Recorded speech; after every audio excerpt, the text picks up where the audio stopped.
Hello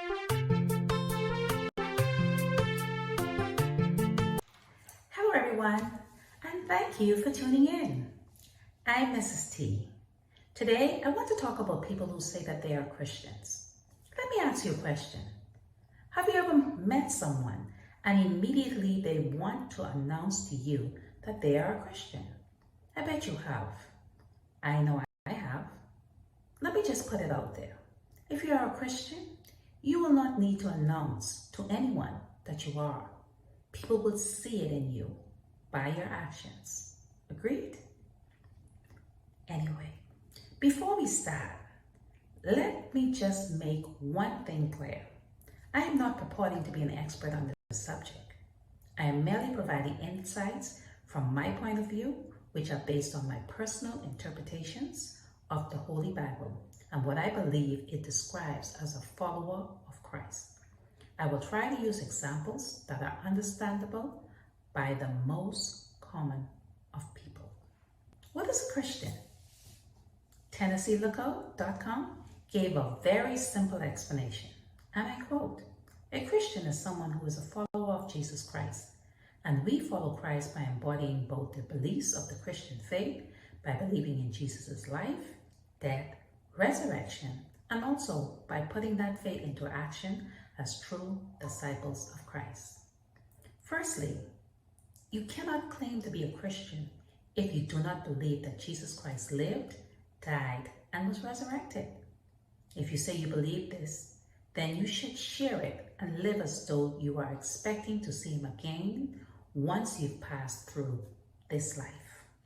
As a Christian, you cannot get tangled into conversations with so-called intelligent people who question every aspect of Jesus' existence and resurrection. These intelligent people will debate you from here to Jabin on if Jesus Christ really existed.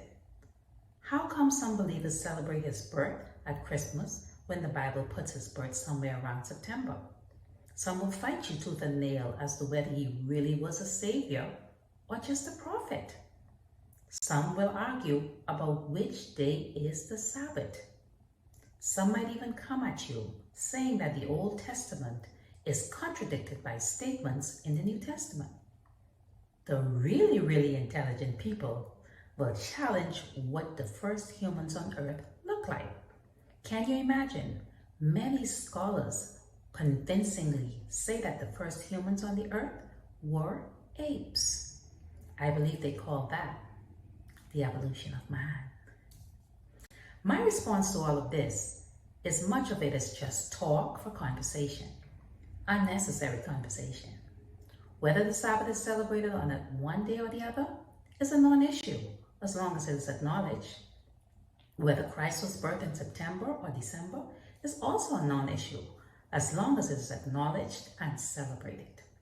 I say this because not only is the Bible not up for discussion, but it is the only book created more than 2,700 years ago and relates to every aspect of man's life today.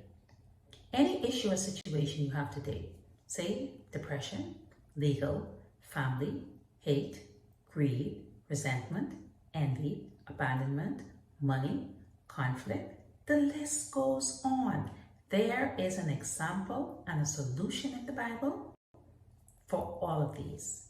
Can you imagine a book as old as the Bible is still relevant today? No other book is. Christians should be spreading love.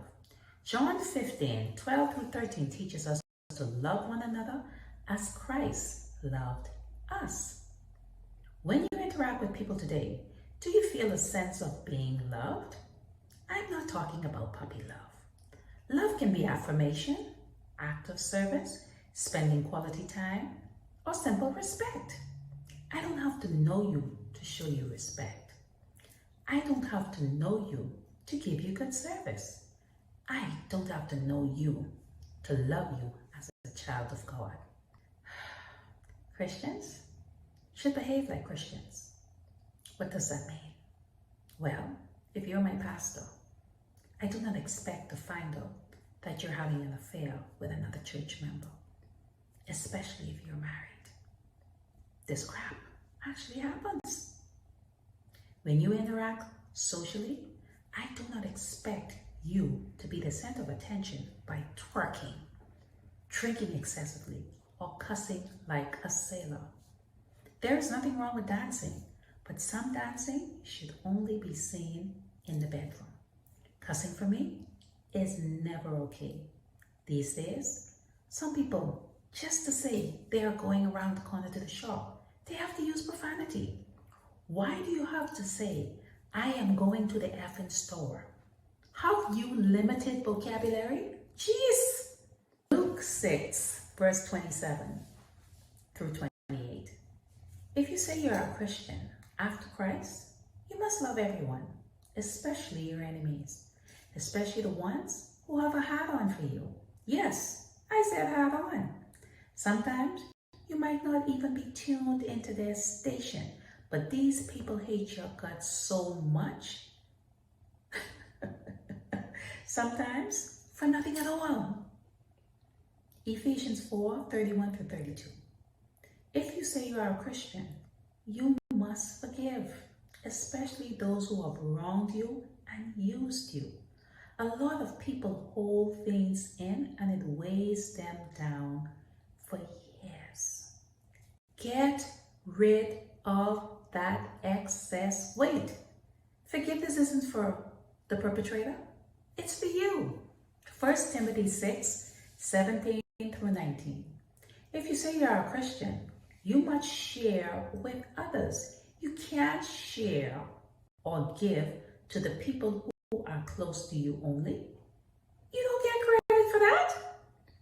It has to be with someone or everyone else.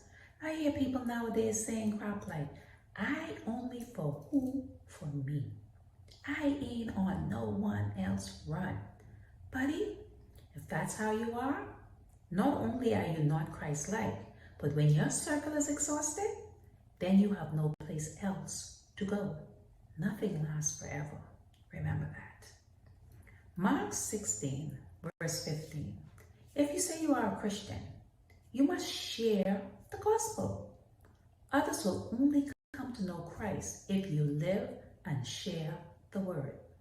Again, if you say you are a Christian, you must believe that Christ lived, died, and was resurrected. If you do not believe that, how can you confidently tell others about Christ? If you say you are a Christian, you will not have to announce that you are. People will see that in you. If you say you are a Christian, you must be humble.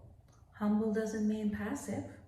Christians get angry, and they have opinions too, but it's how they express those feelings which show who they really are. Lastly, as a follower of Christ, everything you do should create peace and harmony for all you come into contact with. I try to do that every single day. Well, that brings me to the end of this message.